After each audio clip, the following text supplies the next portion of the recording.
Hail damage to vehicles is expected.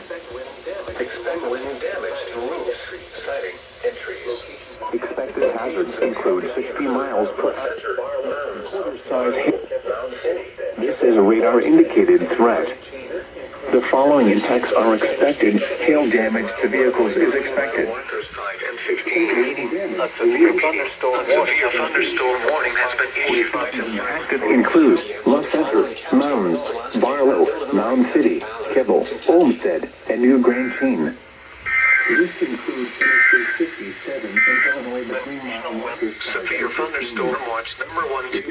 A severe thunderstorm warning has been issued until 5:45 p.m. for the following county: Pulaski, Illinois, and Ballard, Kentucky.